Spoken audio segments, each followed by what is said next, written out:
The last of the estimated more than 250,000 mourners have now paid their respects to Pope Francis. He had been lying in state at St. Peter's Basilica for the past 3 days. Tonight, his casket is sealed ahead of his funeral, which is just hours away.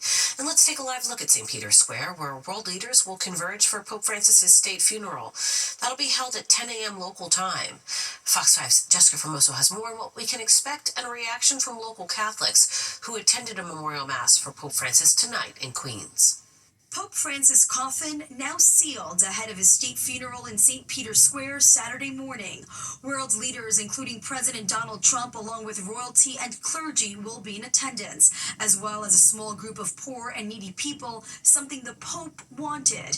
Before the funeral mass begins, there will be a procession accompanying the Pope's coffin. As he wished, the Holy Father will have a simple funeral. He will be buried in a wooden coffin. It's a special occasion, very emotional in the Basilica. The 3-day public viewing ended Friday. The Vatican says more than 250,000 people paid their last respects to Pope Francis while he laid in state at St. Peter's Basilica.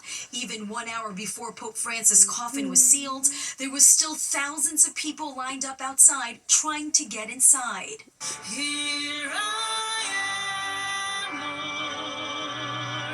Here at home at St. Bartholomew Church in Elmhurst, Queens, parishioners gathered in grief and gratitude, celebrating a vigil mass of repose for the Holy Father.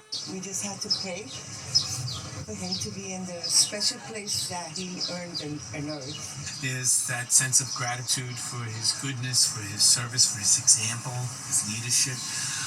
But there's also the Christian hope that we are meant to live forever. And that's something that he proclaimed very, very faithfully. So we're kind of following his example. Of whom should I be afraid?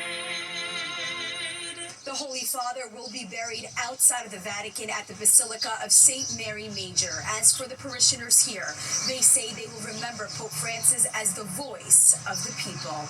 In Elmhurst, I'm Jessica Formoso, Fox 5 News. And we will have live coverage of the funeral for Pope Francis. You can watch beginning tomorrow morning at 3:30 a.m. right here on Fox 5. Well, traffic, it seems to be around every corner that you're trying to get to, in or out of the city. But today, if today's drive felt especially painful, you weren't the only one banging your head against the steering wheel. And staking a claim, the beef battle between the Big Apple and the Lone Star State over whose chop comes out on top. You're watching the 10 o'clock news. Well, driving around the city is never stress-free, but if you were on the roads today, especially on the east side, then you know the definition of gridlock soared to new heights. So what's the deal? We sent our Richard Giacobis in search of answers. Rush hour on a Friday is one thing, but on this particular Friday for most of the day, well, this was pure torture. We tried to get cross town from 66 and West End Avenue, and it was bumper to bumper traffic. Downtown traffic, midtown traffic. Traffic, and more traffic. The FDR backed up, bottlenecking onto 1st and 3rd Avenues. Bike lanes and the double park delivery trucks didn't help. But the crux of the mess is because of the giant pothole that needed patching up on the FDR. The only problem? It took at least 2 days to do it. And drivers, even those backed up in what is supposed to be a less congested congestion zone, are fed up. Dan Martin says he drives in every Friday to stay with his girlfriend for the weekend. There's always traffic, but today was especially bad. I can tell you the GPS was red all the way from before the RFK. I came in from Connecticut. It's usually like no traffic, it's 40 minutes, and today was an hour 20. Motorists even sounded off on X, with one person tweeting to the DOT, how about we fix the pothole on the northbound FDR Drive at 63rd Street? You had a road crew blocking a lane, creating traffic yesterday, and did nothing. You're the least competent money drain the city has. Go do something for once. Oh, frustrating. They were like 20 minutes late.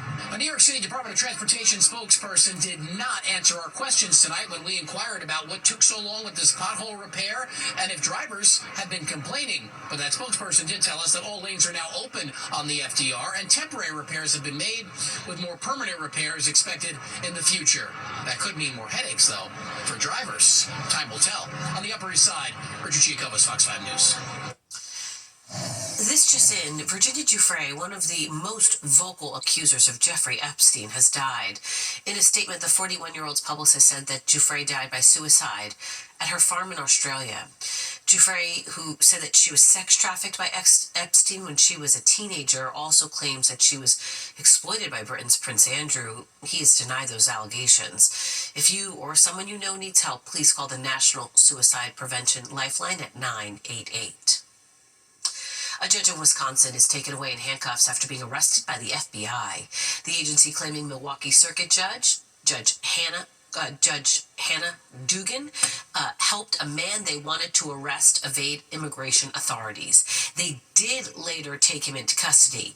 The Trump administration has accused state and local officials of interfering with immigration enforcement. Democrats firing back, saying that arresting a judge could create a chilling effect. I think what happened here was just showboating. They're just trying to have this show of force, and in the process of doing this in a courthouse where people need to go for court proceedings, they're scaring people away from participating in the process. Judge Dugan was released from custody after being charged with concealing an illegal immigrant and obstructing an official proceeding. A group of New York City restaurant owners and officials has declared war on Texas. This coming after the Texas Senate passed a bill to ban the name New York Strip Steak and replace it with Texas Strip. Lone Star State officials say it was done to honor their beef industry. Well, the New York group isn't taking this one sitting down. They plan to fly to Texas to confront its legislature and demand they repeal the resolution. If they really had a great taste in steak, they wouldn't even have this conversation. Take your hands off New York steak and let us do what we've done for over 150 years, and that's providing great services, great food that has gone from Manhattan to Milan, and people come here, thousands, to have this great meal.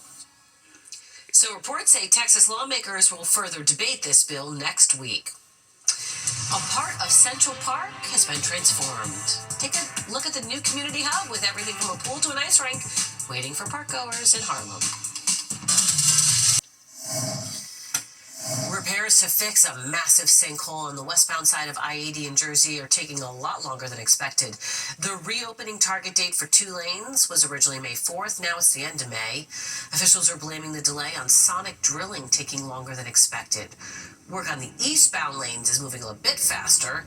Those 2 lanes are expected to reopen on schedule in mid-May.